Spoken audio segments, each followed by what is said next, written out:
Today, I'll show you how you make a model of weathering, erosion, and deposition using a stream.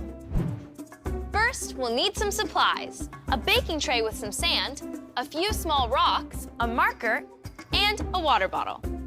In one half of the tray, make a landmass with sand, making sure it has a slight downhill slope. The empty part of the tray represents the ocean. Next, use your marker to make your riverbed, starting at the top of the hill and emptying into the ocean. In nature, a riverbed is actually formed by running water. Next, place the stones along the riverbed. These stones represent boulders. To add flowing water to your river, use the water bottle at the top of your riverbed and slowly pour.